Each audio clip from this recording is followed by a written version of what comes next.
Assalamualaikum warahmatullahi wabarakatuh. Perkenalkan, nama saya Muhammad Lutfi Nizaki. Saya dari kelas 434, absen 21. Di sini saya akan menjelaskan materi terkait akuntansi biaya 2, yaitu terkait materi linear programming. Nah, di sini saya akan menjelaskan konsep dasar. Yang pertama itu ada linear programming, yang kedua objektif, yang ketiga constraint, yang keempat function. Langsung saja ke pertama, linear programming. Apa sih pengertian dari linear programming? Linear programming itu merupakan model matematika berupa persamaan garis lurus yang digunakan untuk mempermudah pengambilan keputusan dengan syarat terdapat minimal 2 variabel atau lebih yang akan diuji. Nah, di dalam akuntansi biaya, linear programming ini juga digunakan untuk mempermudah pengambilan keputusan, yaitu berupa maksimalisasi profit, yaitu dapat berupa sales revenue, contribution margin, ataupun operating income. Dan juga untuk meminimalisasi biaya, yaitu berupa COGS ataupun expense. Nah, di sini juga ada salah satu alasan, yaitu perusahaan komersial didirikan adalah untuk mencari keuntungan dalam rangka menjamin keberlangsungan usahanya. Nah, oleh karena itu perusahaan dapat melakukan maksimalisasi atas profit, revenue, contribution margin, operating income, atau juga perusahaan itu juga dapat mereduksi biaya, yaitu berupa COGS ataupun expense. Hal ini bertujuan agar mendapat keuntungan setinggi-tingginya dengan sumber daya yang terbatas. Nah, salah satu model matematika yang dapat digunakan untuk merancang tingkat maksimalisasi profit dan minimalisasi biaya itu adalah linear programming. Nah, selanjutnya yang kedua itu objektif. Di sini objektif atau tujuan, maksudnya itu adalah perusahaan itu mempunyai tujuan, yaitu berupa yang pertama maximize contribution margin. Di sini maksudnya adalah perusahaan itu sebisa mungkin untuk memaksimalisasi dari contribution marginnya, yang nantinya juga akan membantu perusahaan dalam tentunya pihak manajemen untuk menentukan keputusan terkait keputusan untuk produksi. Nah, yang kedua ini ada minimize production cost.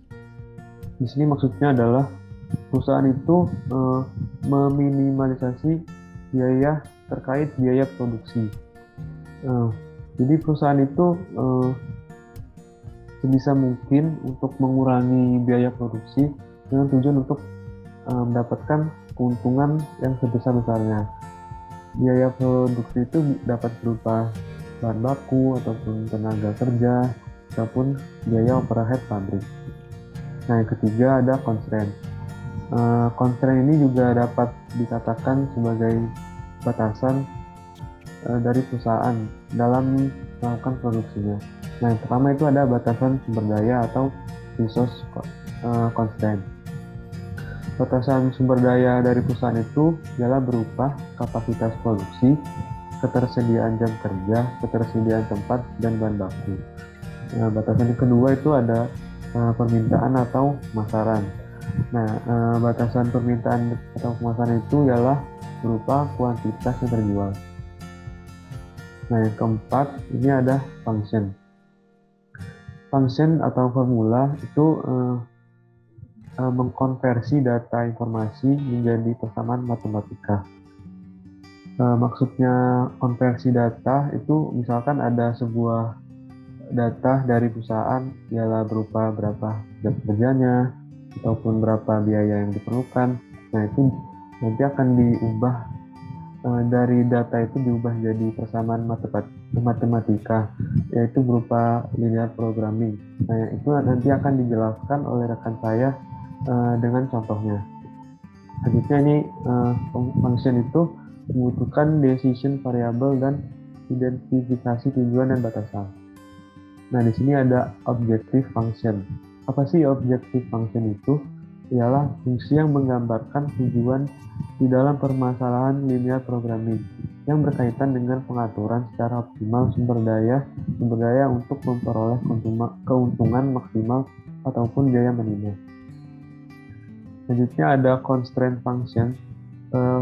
Constraint function itu ialah fungsi yang menjanjikan batasan-batasan kapasitas yang tersedia yang akan dia alokasikan secara optimal ke berbagai kegiatan. Nah, ini terdapat 5 langkah dalam linear programming.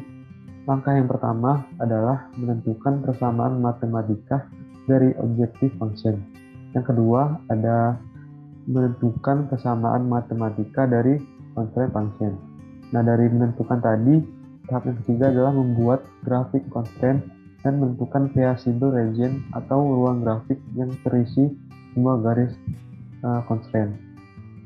Tahap keempat, setelah membuat grafik, maka menentukan titik koordinat tiap corner dari variable region.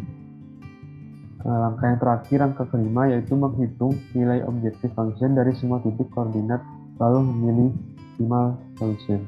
Nah, untuk lebih jelasnya lagi nanti akan dijelaskan oleh rekan saya terkait dengan contoh soalnya. Mungkin itu saja yang bisa saya sampaikan terkait konsep dasar dari linear programming. Lebih dan kurangnya saya mohon maaf. Terima kasih. Halo, perkenalkan saya Desa Putri dari kelas 434 nomor absen 9. Di sini kita akan membahas tentang linear programming pada subbab kedua, yaitu bagaimana kita akan memaksimalkan contribution margin. Tujuan untuk memaksimalkan contribution margin ini adalah diantaranya untuk digunakan perusahaan untuk memaksimalkan profit dari perusahaan itu sendiri. Langsung saja masuk ke dalam ilustrasi. Di sini ilustrasinya adalah sebagai berikut. Toko 434 membuat 2 produk, yaitu standar dan deluxe. Data sebagai berikut. Untuk standar, 2 jam penggilingan. Untuk deluxe, 5 jam penggilingan. Dan dalam 1 hari, kapasitas maksimalnya adalah 120 jam. Untuk pemolesannya 4 jam untuk standar, deluxe 2 jam, kemudian kapasitas maksimalnya adalah 80 jam. Sales price-nya, harga jualnya untuk standar adalah 9 dan untuk deluxe adalah 12. Variable cost untuk standar 6 dan untuk deluxe 8.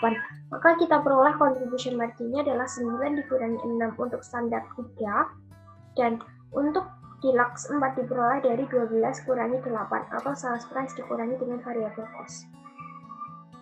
Langsung saja kita masuk ke dalam jawaban nomor step pertama. Untuk step pertama ini kita menentukan dulu fungsi objektifnya. Karena pada soal ini tujuannya adalah untuk memaksimalkan contribution margin atau memaksimalkan profitnya, maka fungsi objektif yang dimasukkan di sini adalah nominal dari contribution margin-nya itu sendiri. Di mana kita lihat tadi nominal dari contribution margin-nya di sini adalah 3 dan 4. Kita misalkan standar X dan deluxe itu Y.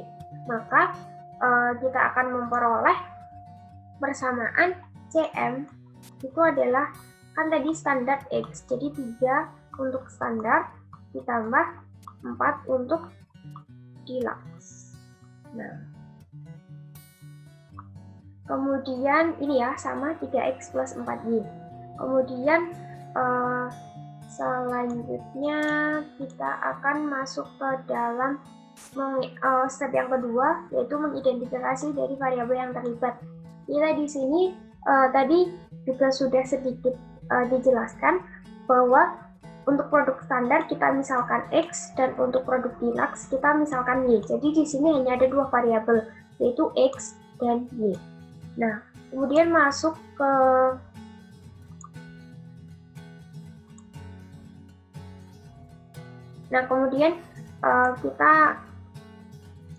kita masuk ke dalam step yang ketiga ya. Step yang ketiga adalah menentukan batasan-batasan atau menentukan constraint daripada persamaan-persamaan yang tadi.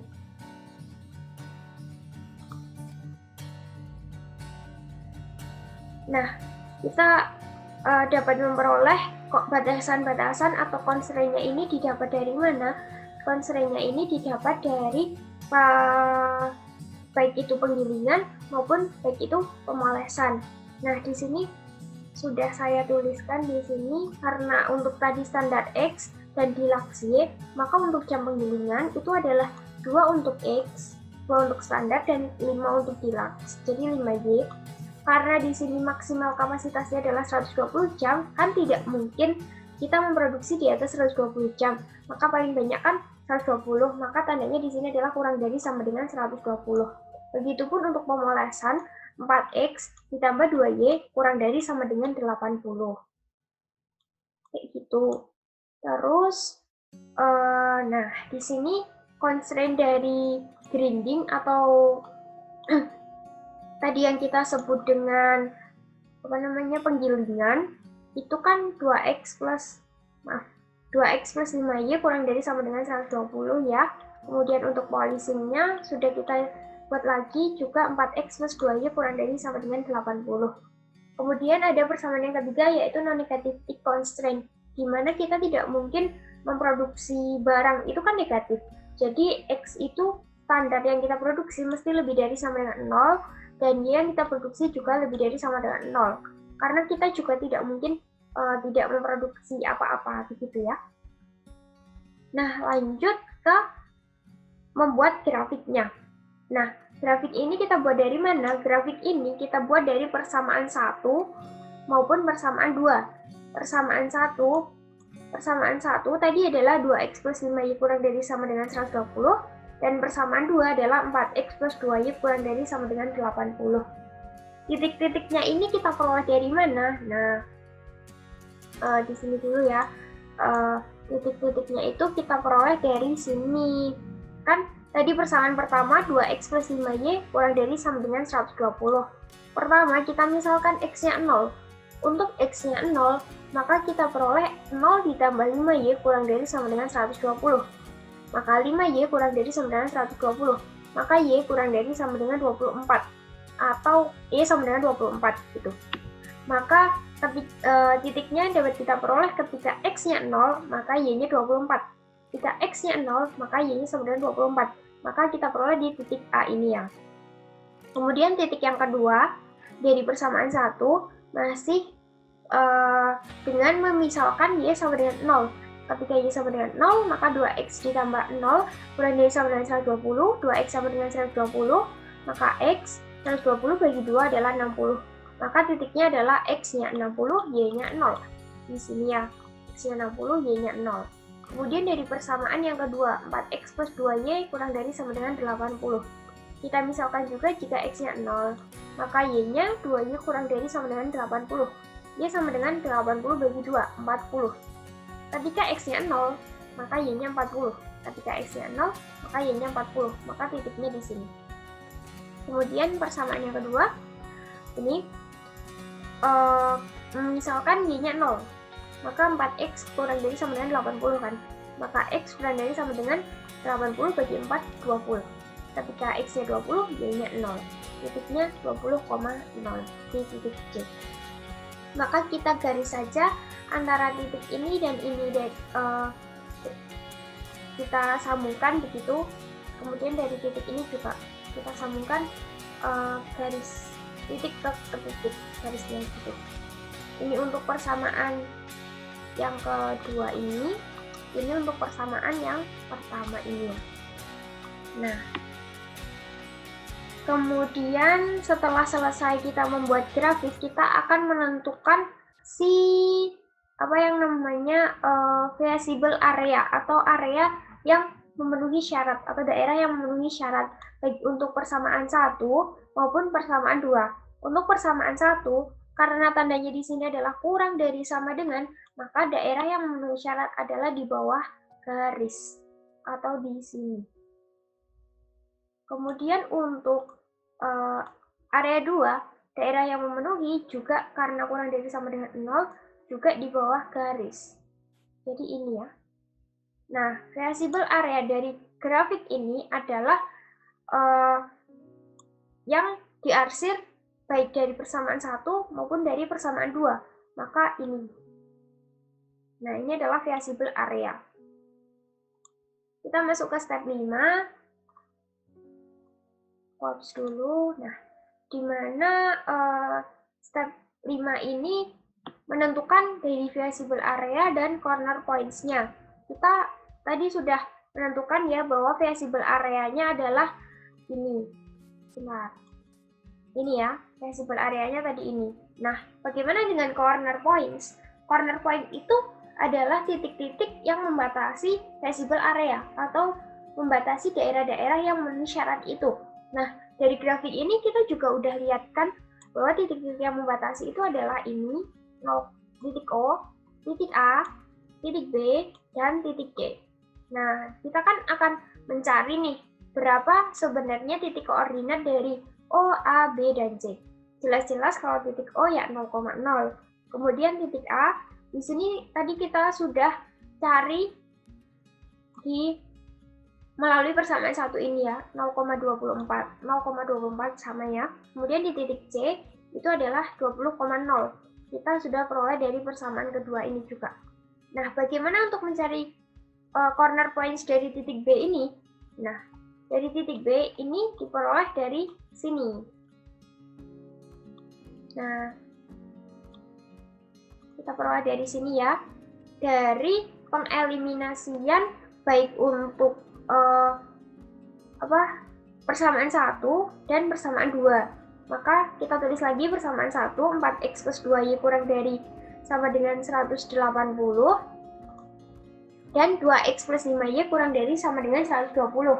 Maka kita samakan x-nya. Untuk mengeliminasi x-nya, maka persamaan kedua harus dikali 2.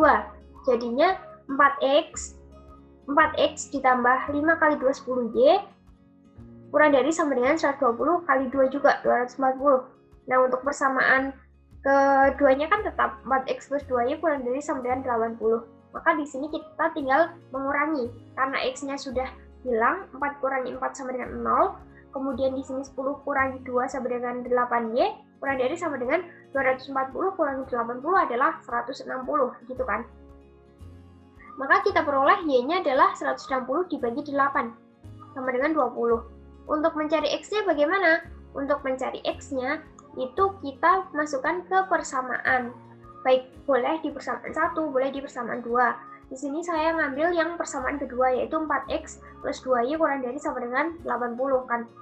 Y-nya kita ganti karena di sini 4x ditambah 2, y-nya sudah diperoleh dari perhitungan yang tadi yaitu 20, kurang dari sama dengan 80. Maka 4x ditambah 40 kurang dari sama dengan 80. Maka 4x kurang dari sama dengan 80 dikurangi 40, 40, maka x sama dengan 40 dikurangi, 40 dibagi 4 maksud saya, menjadi 10. Nah, maka kita peroleh titik B ini, yaitu x-nya 10 di sini, dan y-nya 20 di sini. Ya, itu adalah corner points-nya. Setelah itu, nah, kita akan masuk ke dalam step yang ke-6, yaitu untuk melakukan pengujian atas masing-masing corner points-nya. Corner points-nya kan kita tadi sudah lihat bahwa titik A, titik B, titik C, dan titik O, yaitu 0,24, 10,20, 20,0, dan 0,0. Nah, ini kita uji melalui persamaan satu yang awal tadi, yaitu CM sama dengan 3x plus 4y. X dan Y di sini akan kita ganti atau akan kita uji untuk masing-masing corner points. Ketika titik A 0,24, maka X-nya diganti 0, Y-nya diganti 24. 3 kali 0 ditambah 4 kali 24 adalah 96. Lalu titik B 10,20, maka 3 kali 10 tambah 4 kali 20 sama dengan 110. Titik C 20,0, maka 3 kali 20, 4 kali 0, sama dengan 60. Titik O adalah 3 kali 0 ditambah 4 kali 0, sama dengan 0. Nah, dari sini kita bisa menyimpulkan step yang ketujuh nanti bagaimana untuk memaksimalkan profitnya, yaitu dilihat dari titik mana yang menghasilkan angka yang paling besar. Di sini adalah titik B dengan menghasilkan 110 ya, karena yang lain lebih kecil dari 110 gitu. Kita masuk saja ke ini ya, ke step yang terakhir, step yang ketujuh, yaitu membuat keputusan atas pengujian dari corner points-nya itu sendiri. Tujuan kita di awal itu adalah untuk memaksimalkan profit atau memaksimalkan contribution margin-nya dengan ketentuan setiap unit standar adalah 3 dan setiap produk deluxe itu adalah 4. Karenanya kita dapat memperoleh persamaan yang pertama tadi, di mana CM sama dengan 3X plus 4Y. Karena standar kita misalkan X dan deluxe kita misalkan Y. Kemudian berdasarkan corner points, itu profit yang paling maksimal adalah ketika menghasilkan nominal yang paling besar tentunya. Di mana kita sudah bahas tadi, nominal yang paling besar kita peroleh pada saat di titik B atau 10,20. Yang artinya perusahaan dapat menghasilkan profit paling maksimal itu sebesar 110. B 10,20 itu dapat kita artikan bahwa ketika perusahaan itu akan mendapatkan profit 110 ketika memproduksi dan menjual produk standar sebesar 10 dan produk deluxe sebesar 20.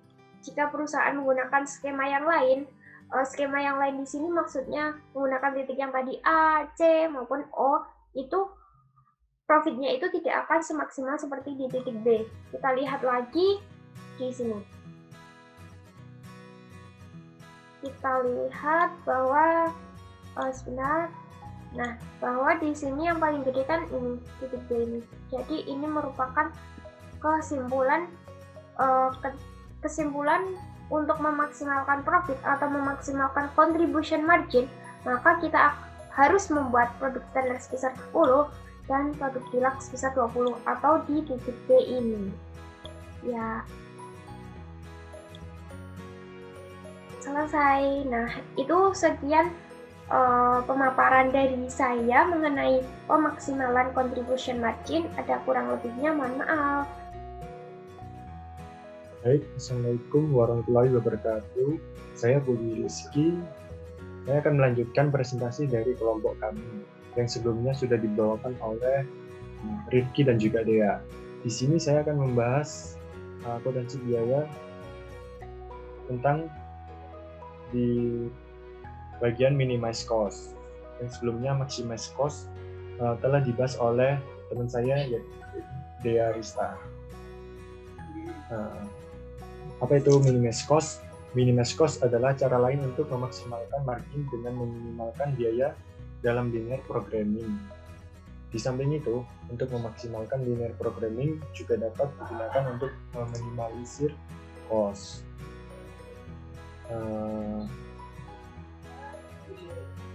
Kurang lebihnya sama dengan maximize cost sebelumnya, baik langkah-langkah maupun penentuan feasible region. Hanya saja untuk minimize cost, kita pilih cost yang paling rendah atau hasil dari langkahnya dipilih yang paling rendah. Begitu. Kita akan lanjut ke contoh soalnya. Ya, di sini contoh soalnya saya memberikan ilustrasi. PT Boderi adalah perusahaan farmasi. PT Boderi adalah perusahaan farmasi yang berencana memproduksi 40 galon campuran yang komposisinya terdiri dari 2 bahan, yaitu bahan SAI dan juga yang. Dan nanti galon-galon itu jadi satu akan menjadikan produk SAI yang. Produk SAI dan yang dengan biaya galon masing-masing adalah $8 untuk bahan SAI dan $15 untuk bahan yang. Perusahaan dapat menggunakan maksimal 12 galon untuk galon SAI dan minimal 10 galon yang. Jadi perusahaan itu bisa paling banyak 12 galon untuk SAI. Jadi nggak bisa lebih dari 12. Misalkan 13 galon say nggak bisa. Kalau 12 masih kemungkinan, 12, 11 masih ada kemungkinan. Dan 10 galon yang. Jadi kalau minimal kan 10 galon. Jadi kalau misalkan 9 galon yang itu nggak bisa. Kalau 10 galon yang masih bisa. 10, 11, 12 dan seterusnya. Dan di sini perusahaan ingin agar biaya dapat seminimal mungkin. Lanjut. Nah, jadi saya akan menjelaskan step by step-nya. Yang pertama ada decision making, yang kedua ada objective function, yang ketiga constraint, yang keempat feasible area, yang kelima corner point examination, yang keenam optimal solution. Apa itu decision making, objective function, dan lain-lainnya ini kita akan bahas ke slide berikutnya. Yang pertama, decision making. Untuk menentukan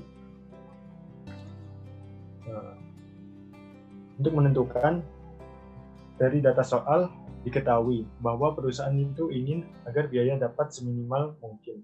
Sekaligus data yang diberikan hanya data terkait dengan biaya-biaya saja. Maka ini berarti kita hanya bisa menganalisis minimalisasi cost. Soalnya kan di soal kan udah diketahui gitu loh. Perusahaan di kata-kata terakhir, perusahaan ingin agar biaya dapat seminimal mungkin. Jadi kita pakai yang minimize cost, bukan yang maximize cost yang sudah dibahas. Kemudian objective function. Ini seperti diketahui bahwa bahan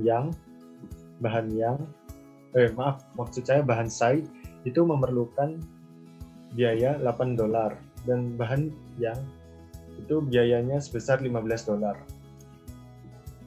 Juga kita variabelkan ke kalimat matematikanya seperti SMA. Kita kan pernah misalkan ada persamaan linear.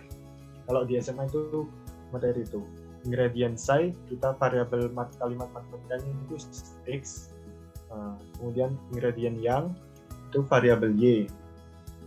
Maka persamaan matematika untuk objective function-nya itu 8x tambah 15y. 8x itu $8 kali x ditambah $15 dikali yang atau y tadi. Itu objective function seperti ini. Kemudian constraint di dalam menentukan hal ini ada beberapa kalimat dalam soal yang bisa kita jadikan constraint. Yang pertama adalah merencanakan memproduksi ramuan tepat 40 galon. Di sini saya membaginya menjadi 3 constraint. Constraint pemakaian bahan X itu tidak boleh lebih dari 12 galon. Maka fungsinya itu kalau ditulis dalam kalimat matematika, X kurang dari sama dengan 12. Karena tidak boleh lebih dari 12. 13 itu tidak boleh. Tapi kalau 12 masih boleh. 12, 11. Maka kurang dari sama dengan kan di sini. Kemudian constraint pemakaian bahan Y minimal 10 galon. Maka ditulis fungsinya yaitu Y lebih besar sama dengan 10. Minimal 10. Jadi 10 masih boleh, 11, 12 gitu. Kemudian constraint jumlah pemakaian bahan X dan Y itu sama dengan 40 galon. Ini X tambah Y sama dengan 40. Itu constraint function-nya. Jadi kalau 41 nggak bisa, 39 nggak bisa. Jadi harus pas 40. Karena minimize itu dirumuskan dengan sama dengan. Jadi pasti di 40. Kemudian di sini ada non-negativity constraint. Ini kurang maaf. Jadi X lebih besar dari 0 dan juga Y lebih besar sama dengan 0. Itu maksudnya apa? Yaitu fungsi-fungsi ini biayanya, areanya kan nggak mungkin biayanya itu negatif gitu. Jadi non-negatif. Jadi nilainya 0 atau positif. Nah, di sini kita masuk di feasible area. Feasible area itu seperti kita membuat diagram Cartesius atau ya diagram Cartesius namanya. Kita membuat fungsi-fungsi yang sebelumnya di constraint tadi dimasukkan ke dalam diagram garis lurus ini. X kurang dari sama dengan 12, maka X-nya 12, misal, kemudian Y-nya itu 0. Perlu diingat kembali, mungkin ada yang lupa, kalau garis yang horizontal, yang mendatar, itu sumbu X. Kemudian yang vertikal atau yang ini itu sumbu Y. Jadi ini X kurang dari sama dengan 12. Jadi X-nya itu 12 ke sini. Kemudian Y-nya 0. Ini 0. Jadi 12,0. Kemudian Y-nya mohon maaf, ini kan 12,0. Jadi kita tarik garisnya ke sini. Nah, kemudian Y lebih besar dari sama dengan 10. Jadi X-nya itu 0, kemudian Y-nya itu 10. Jadi ini X-nya itu yang horizontal, kemudian Y-nya vertikal. 10. Kita tarik garis.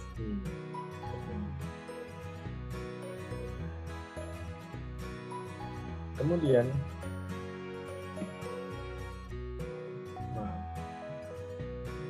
di perpotongan kedua garis constraint X tambah Y sama dengan X tambah Y sama dengan 40. Misalkan kalau X-nya sama dengan 0, maka Y-nya sama dengan 40. Dan juga misalkan X-nya sama dengan 40, maka Y-nya sama dengan 0. Dimasukkan ke dalam garisnya, maka X-nya 0, Y-nya 40, berarti kita ke atas ini. Yang ini nih 0,40. Kita buat titik di sini. Kemudian X-nya 40, Y-nya 0. X-nya 40, tapi Y-nya 0. Nah, ini Y-nya 0. Kita tarik garis yang 0,40 dan 40,0 ke sini. Tarik garis itu. Maka nanti ketemu di sini titik 12,28. 12 yang dari sini, kemudian titiknya yang di sini kesinggungan, perpotongan maksud saya 28. Nah, kemudian visible areanya yang mana? 12 kan disebutkan maksimal 12. Berarti paling banyak kan 12. Paling banyak kan 12. Ini 12 ya. Ini 12. Kemudian kan paling banyak 12. Berarti visible areanya itu di daerah sini. Sebelah kiri. Tapi apakah ini yang disebut visible area dari fungsi tadi? Oh, belum tentu. Soalnya masih ada fungsi-fungsi yang lain, yaitu ada Y lebih besar dari sama dengan 10. Nih, di sini. Garis yang tadi yang kita buat, nih, lebih besar. Berarti bukan ke bawah kan, berarti ke atas. Nih, berarti visible area-nya apa yang ini? Yang ini ya. Sementara yang ini dulu maksud saya. Sementara yang ini.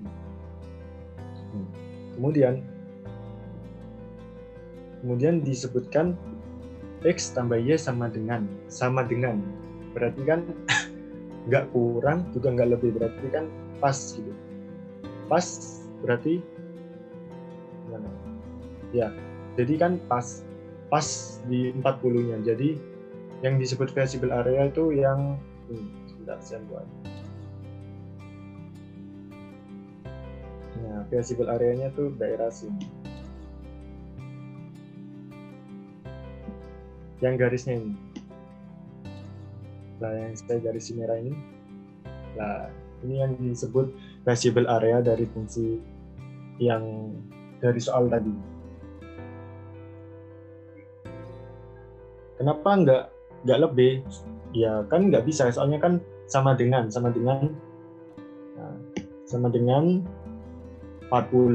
Kurang juga nggak bisa. Jadi yang disebut visible area dari minus cost itu garis. Kenapa? Soalnya karena yang bidang itu ada, kan tadi kalau di maximize cost itu bentuknya kan bidang dan bentuknya segitiga untuk visible areanya. Tapi untuk yang minus cost berbentuk garis seperti itu. Kemudian sudah saya bersihkan, saya lanjutkan ke slide berikutnya. Maaf, ini agak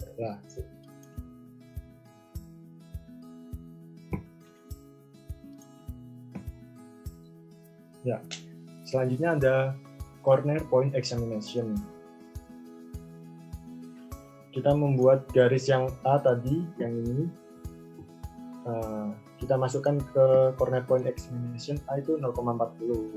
Ya, 0, ini A. Kita titikkan A, kemudian yang 12,28 ini tadi itu B. Jadi corner examination-nya untuk point A 0,40, kemudian B 12,28. Kemudian optimal solution.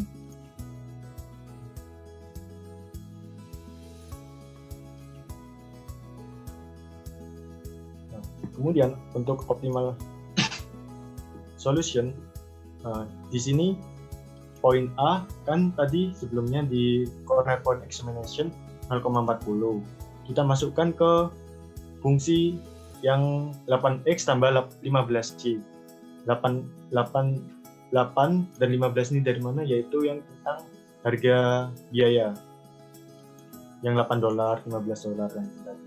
Jadi 8 dikali 0 ini, kemudian ditambah 15, dan ini 15 dikali 40. Hasilnya berapa? $600. Kemudian B, di point B, koordinatnya yang di corner point examination sebelumnya 12,28. Masukkan ke fungsi 8x tambah 15y, 8, x-nya 12, tambah 15, y-nya 28, 15 kali 28. Hasilnya berapa? 516. Iya, seperti itu.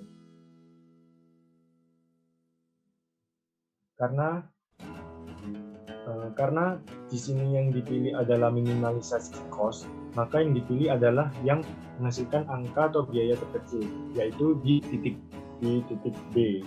Di titik B ini. Ini kan 600 sama 516 kan masih lebih kecil yang 516, jadi kita pakai yang 516 ini. Dengan demikian dapat disimpulkan bahwa perusahaan Boderi sebaiknya menggunakan 12 galon bahan X dan 28 saya ulangi, perusahaan Boderi sebaiknya menggunakan 12 galon bahan X atau SAI dan juga 28 galon bahan Y atau yang untuk mendapatkan biaya minimum sebesar 516. Sekian dari kelompok kami, mohon maaf jika ada salah kata dalam penyampaiannya. Saya ucapkan terima kasih. Wassalamualaikum warahmatullahi wabarakatuh.